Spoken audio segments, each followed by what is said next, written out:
क्या आपके जीवन में भी कोई ऐसा संकट है जिसका कोई रास्ता दिखाई नहीं दे रहा?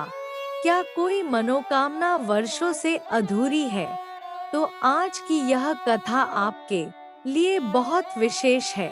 श्रावण शुक्ल चतुर्थी का यह सर्वकाम फलप्रद संकटहरण व्रत ऐसा बताया गया है जिसे करने से विद्यार्थी को विद्या, धन की इच्छा रखने वाले को धन, संतान की अभिलाषा रखने वाले को संतान और रोगी को रोग से मुक्ति प्राप्त होती है।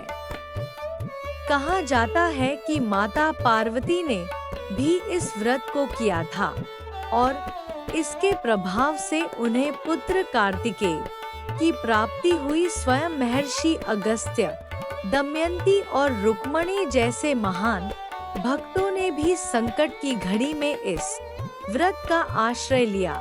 आखिर क्या है इस व्रत की विधि? कौन सा मंत्र जपना चाहिए?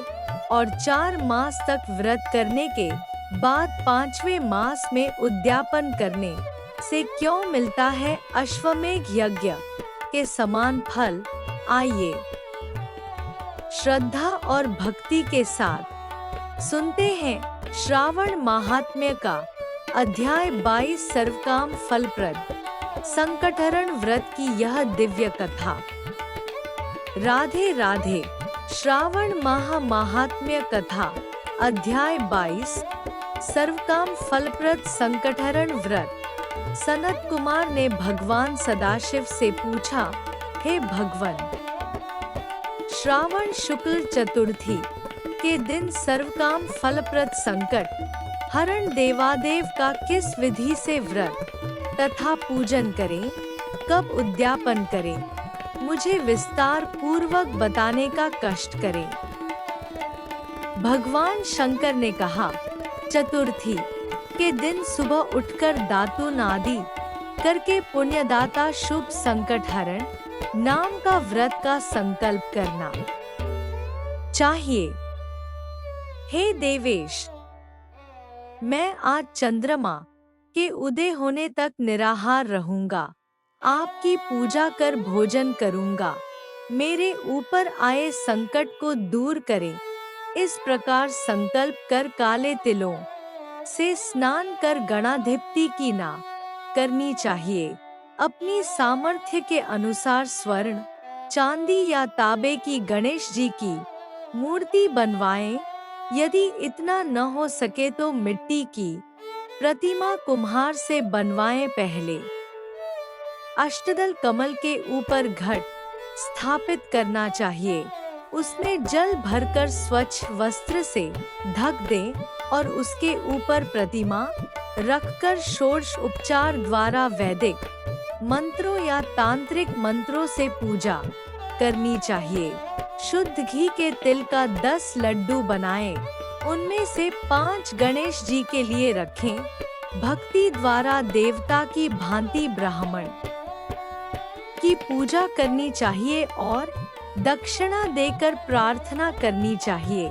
आपके निमित्त इन 5 लड्डुओं को फलों तथा दक्षिणा सहित दे रहा हूँ, आप इन्हें ग्रहण करें, आपत्ति से मेरा उद्धार करें। जो कुछ मैंने द्रव्यहीन कम या अधिक दिया है, हे विप्र रूप गणेश्वर, वह सब परिपूर्ण हो। इसके बाद ब्राह्मणों को स्वादिष्ट भोजन कराना चाहिए और चंद्रमा को अर्घ्य देना चाहिए। इस प्रकार विधिपूर्वक व्रत करने वाले पर गणेश जी प्रसन्न हो जाते हैं और मनोवांछित फल प्रदान करते हैं। इस व्रत के करने से विद्यार्थी को विद्या, धनवान को धन और पुत्र की अभिलाषा करने वाले को पुत्र प्राप्त होता है, रोगी को रोग से छुटकारा मिल जाता है। अब मैं तुम्हें पूजा तथा जप के मंत्र बतलाता हूँ। पहले ओंकार शब्द, फिर नमः, फिर हे रंभ के बाद लंबोदर शब्द, उसके बाद संकट निवारण शब्द को चतुर्थ्यांत बनाकर अंत में स्वाहा शब्द कहना चाहिए। वैसे यह 21 अक्षरों का मंत्र है। मनुष्य को 10 दिशाओं की पूजा करनी चाहिए। निम्नलिखित 21 नामों द्वारा गणेश जी की पूजा करनी चाहिए। उमापुत्र, अग्नाशन, एकदंत, दंतवका, मूषक वाहन, विनायक, ईशपुत्र, सर्वसिद्धि प्रदायक, गणाध्यक्ष, स्कंद गुरु, सर्व संकट नाशक, लंबोदर, गौर्य मंगल संभव, धूम्रकेतु, भालचंद्र, असुर मर्दन, विद्या विधान, विकट शूर्पकर्ण, विघ्नराट, अघनाशन। आप मुझ पर प्रसन्न हो, मेरी सभी अभिलाषाओं को पूर्ण करें। हे प्रभु, मेरे शत्रुओं की बुद्धि का नाश हो तथा मेरे मित्रों का अभ्युदय हो। इस प्रकार प्रार्थना करके अष्टोत्तर शतहोम करना चाहिए। व्रत की समाप्ति पर गणेश के प्रीत्यार्थ लड्डुओं का ब्राह्मणों को बायना देना चाहिए। आगे दिए मंत्र से 5 बार चंद्रमा को अर्घ्य देना चाहिए। क्षीरोदान अवसंभूत, अग्निगोत्र, समुद्भूत, शारीन, रोहिणी सहित मेरे दिए हुए इस अर्घ्य को स्वीकार करें। तत्पश्चात ब्राह्मणों को स्वादिष्ट भोजन करवाना चाहिए, फिर स्वयं भोजन करना चाहिए। 4 मास तक यह व्रत करने के बाद 5वें मास में उद्यापन करना चाहिए। साधक को पहले व्रत कुंड की शक्ति अनुसार मूर्ति बनानी चाहिए।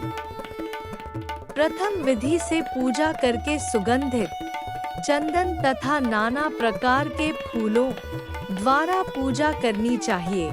सूप और पायस दक्षिणा सहित गणेश की प्रतिमा कपड़े से लपेट कर ब्राह्मण को देना चाहिए।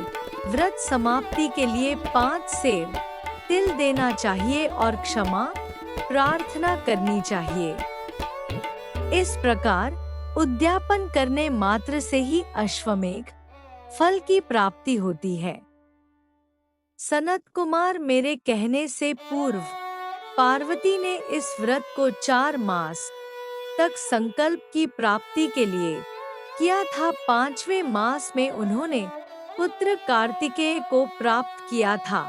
महर्षि अगस्त्य ने समुद्रपान के समय इसे किया था। 3 मास पश्चात उन्हें विघ्नेश के प्रसाद स्वरूप सिद्धि प्राप्त हो गई थी। हे मुनीश्वर, इस व्रत को दमयंती ने 6 मास तक किया था, तभी उसने महाराज नल के दर्शन किए थे। अनिरुद्ध को खोजती चित्रलेखा ने इस व्रत को किया। वह कहाँ गए, उन्हें कौन ले गया? वाणासुर के यहाँ जाने पर प्रद्युम्न व्याकुल हो गए। तब उनसे रुक्मणी ने बड़े प्रेम से कहा, पुत्र, मैं तुमसे जिस व्रत को कहने जा रही हूँ उसे ध्यानपूर्वक सुनो। पूर्व समय में तेरे जन्मकाल के समय मेरे घर से तुझको एक राक्षस चुरा कर ले गया था। बस मेरा हृदय तेरे वियोग से छलनी हो गया। मैं रोती थी कि मैं अपने लाल का मुख कब देखूंगी। उस समय जब दूसरी स्त्रियों के पुत्रों को देखती तो पुत्र वियोग से पागल हुई। मैं कहती, कहीं यह मेरा पुत्र तो नहीं। इस तेरे वियोग का दुहक झेलते हुए कई वर्ष व्यतीत हो गए। प्रभु कृपा से हमारे यहाँ लोमश ऋषि आ गए। उन्होंने मेरी दशा को देखकर मुझसे संकट चतुर्थी का व्रत करने को कहा। उनकी आज्ञानुसार मैंने 4 बार यह व्रत किया। व्रत के प्रभाव से तुमने वापस लौटकर शंबरासुर का वध किया था। अतः यदि तुम भी इस व्रत को करोगे तो अवश्य ही तुम्हारे पुत्र का पता चल जाएगा और वह घर वापस लौट आएगा। माता के आदेशानुसार प्रद्युम्न ने भी गणेश जी के प्रीत्यार्थ विधि वत इस व्रत को किया।